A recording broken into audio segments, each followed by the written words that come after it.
Hello lovely people, welcome back to my channel. I'm Camille, your internet big sister, where personal growth meets leveling up in style with substance and soul at the center. Have you ever noticed that some of the most interesting people, some of the most successful people never stay the same?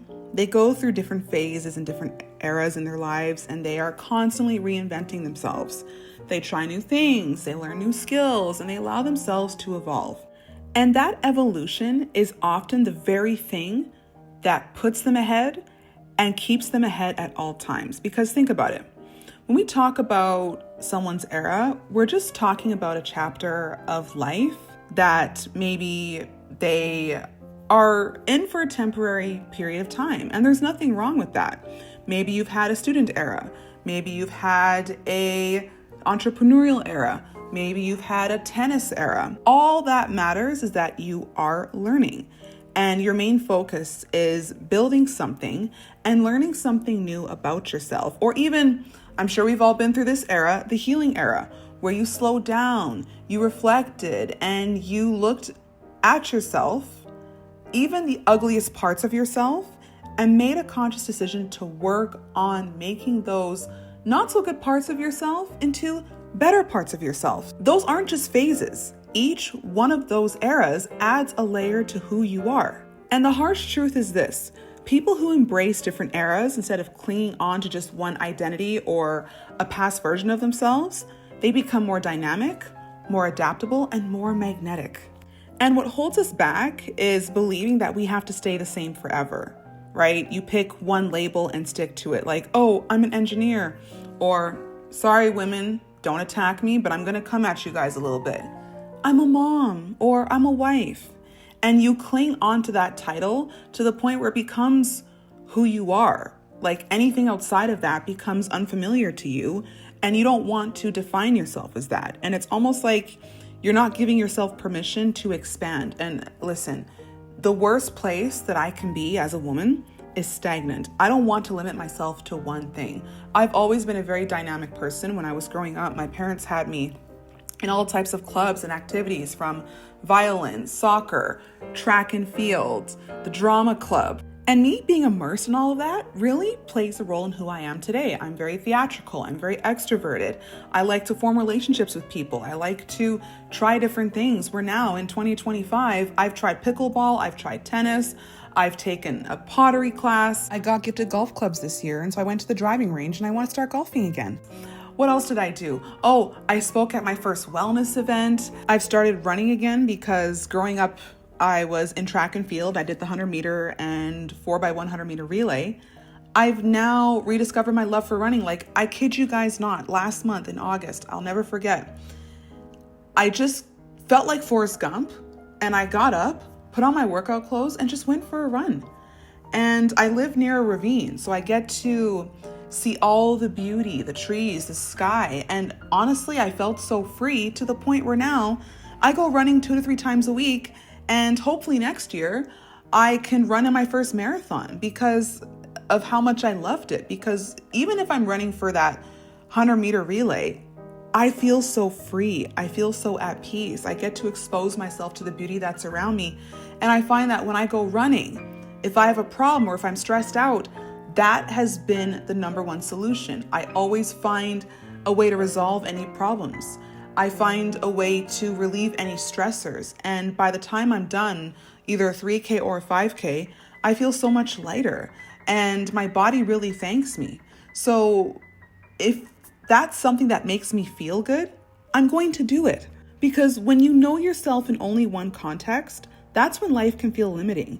You might even start to feel stuck or resentful because deep down you know there's more that you haven't been exposed to. And even better, as a birthday present to myself, because I haven't been on vacation, yet alone a beach, in 7 years, you guys. I'm going on my first solo trip to a beach where I get to just relax and rediscover parts of myself. And I love that because, especially with traveling, you could drop me in the middle of nowhere Like, I really want to go to Japan alone, because you could drop me in the middle of Tokyo and I guarantee I will find something to do. I will interact with people, and I'll even take time to learn a new language and learn a new culture, so that when I'm done, I can come home with that experience and with that story. And that's going to make me so dynamic. And a big part of being multifaceted, it doesn't necessarily mean that you're scattered. It just shows that there's layers to you. You don't just walk into a room with one skill. You walk in with 10, 20, 30, 32. You can relate to different people. You can pull from different experiences. You're adaptable when life throws curveballs your way. And something that really annoys me, especially when I go on TikTok, is I see women giving other women advice on how to meet men. And the number one go-to advice is, oh, just go sit at a bar by yourself and just wait for someone to approach you. That is so limiting. And also, these successful men that women like to talk about, those men are also very multifaceted, and they're also very dynamic, and they appreciate people, especially women, who are also multifaceted and dynamic. So in the chance that you do get approached by this said wealthy, successful guy, you better have something to talk about. You better have a story to tell. You better tell a story that's interesting. A couple nights ago, I went to a event. It was for a new development in my city. It was, what was it? It was a new apartment complex. It was 36 stories high. We had an event on the top floor, and a lot of the people that were there were entrepreneurs, real estate investors. They were in construction and have something that they've built, right? They work in HR. Me, I'm a recruiter and I'm a content creator. So obviously that makes me very dynamic. And I remember talking to a CEO of a construction company, and we're having great back and forth banter, right? And, I tell him about the fact that I'm a recruiter, or I'm also a content creator. And I even shared fun facts about my family dynamic, right? And he told me a story about how 2 days ago he was in Iceland having dinner with the president. And I'm like, please, you have to prove that to me. And so, of course, he goes into his phone and he shows me a photo of him in a photo with the president of Iceland, because he's a CEO of a construction company. He's well connected. And then he proceeds to tell me stories about how he went to the Amazon and how he had a spiritual enlightenment, and that he's a father of 2 daughters. And just being able to hear him tell his stories and share these experiences, I just go, wow, not only is that awesome to hear, but we can bounce off each other. He can share stories, I can share stories. So that's a great part about being multifaceted. Because imagine going into a job interview. If all you have to say is, oh, I did this one thing, or I did this one project, well, that's where it ends. That's your only skill. Most likely the recruiters aren't going to hire you or select you to go to the next level or give you the job, right? But if you say, I've worked in sales, I've managed a team, I've supported the executive director, I helped create projects, I helped with strategic planning for the next 5 years, and I've also studied personal development. I've studied HR because I have an HR background, so I have my HR management certification. I've taught newcomers for 3 years. I've hosted workshops on mental health and wellness, right? That makes me stand out, and it doesn't make me one-dimensional.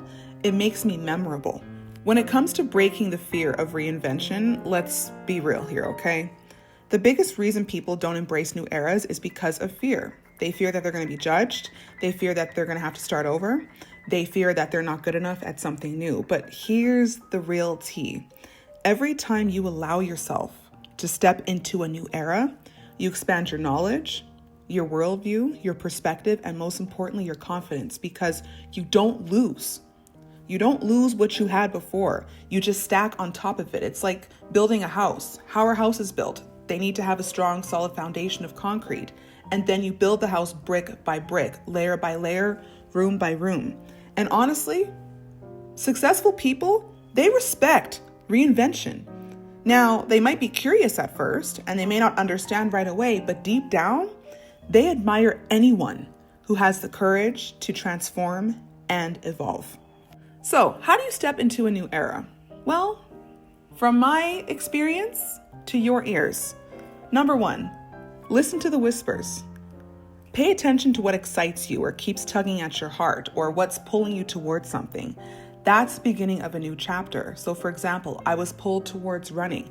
I was pulled towards public speaking. I was pulled towards expanding my career and entering the world of HR and taking the active measures and steps to make sure that I'm attracting the right position.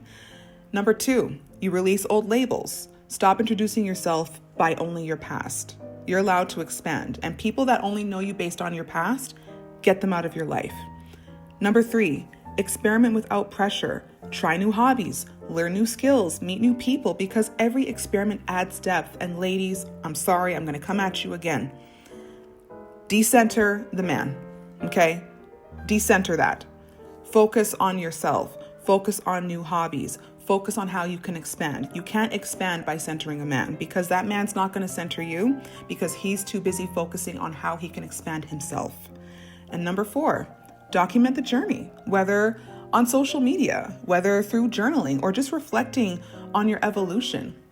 For me, content creation has been great. I don't know if you guys follow me, but if you follow me at Camille A. McLean at Instagram.com, you'll see that I'm diving more into a realm of sharing stories about health and wellness, how it's important to reset, and also making sure that you are around the right people and you are constantly expanding yourself. So give me a follow, and yes, document your journey. Because when you document your journey, you're collecting stories. And when it comes to my social media, I like to...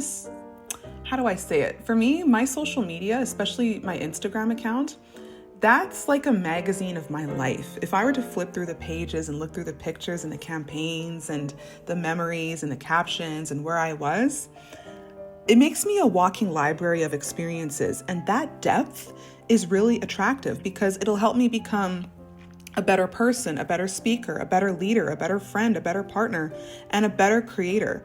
People want to listen and see you because of how you've lived. And there's always little bursts of wisdom in that. So, ladies, if you're in a season where you feel change bubbling up, don't fight it. Ride it out. Don't feel guilty for wanting more. And don't shrink yourself just to stay familiar. Instead, honor the new era you're being called into and trust that each chapter is preparing you for the next. And remember, being multifaceted and having new eras is not about doing everything at once, okay? Because that's how you get overwhelmed.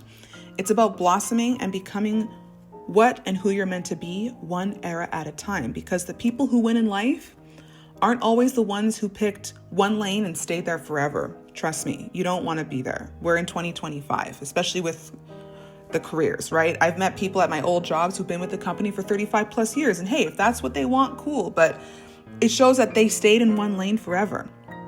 But if you really want to win, if you really want to move further and ascend higher in life, the real winners are the ones who dare to evolve, who dare to be dynamic, and who understand that life is a collection of eras that will make you unstoppable.